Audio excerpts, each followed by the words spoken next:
आपल्यासोबत चंद्रपूरमधून अनेक वेळेला खासदार राहिलेले माजी केंद्रीय मंत्री हंसराज अहिर आहेत.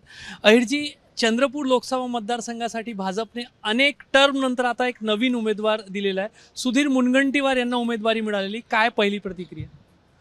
पक्षानं दिलेला निर्णय आहे, योग्य निवड आहे आणि निर्णय पक्ष जेव्हा घेतोय तर सगळे निर्णय चांगलेच असतात. म्हणून याही वेळेस जो निर्णय आहे तो चांगला राहील. विजयाकरता काही त्रास होणार नाही. आम्ही ती सीट जिंकू. अनेकदा आम्ही जिंकलेले आहे, परत एकदा जिंकू. असं म्हटलं जात होतं की तुमची पण उमेदवारीसाठीची इच्छा आहे आणि तुम्ही पण दावेदार होता. खरं असलं तरी पण पक्षाचा निर्णय जो असतो आणि भाजपचा निर्णय जो असतो, विचारांती जेव्हा ते निर्णय घेतात, विजय क्षमता कोणामध्ये असेल त्याबद्दल ते विचार करतात, योग्य निर्णय घेतात. जेव्हा मला दिली तेव्हा योग्य निर्णय होता, आता यांना दिली तेव्हा योग्य निर्णय. पक्षाचा निर्णय योग्य आहे.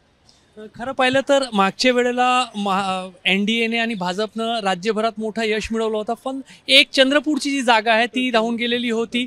तेव्हा काही पक्षांतर कुरघोड्या होत्या असं म्हटलं जात होतं. असं काही नव्हतं. तो हा याला 5 वर्ष झालेली आहे, त्याला आता तो विषय नाही आहे. पराभव तो पराभव असतो, विजय तो विजय असतो. थँक्यू.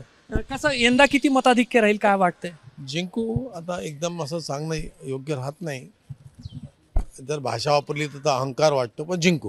थँक्यू. तर चंद्रपूरमध्ये पक्षाने जो निर्णय घेतलेला आहे तो योग्य निर्णय आहे आणि चंद्रपूरची जागा आम्ही नक्कीच जिंकू असा एक विश्वास जे आहे ते हंसराज अहिर व्यक्त करतायत. कॅमेरामॅन अतुल हिरडेसह रजत वसिष्ठ, ABP माझा, नागपूर. ABP माझा, उघडा डोळे बघा नीट.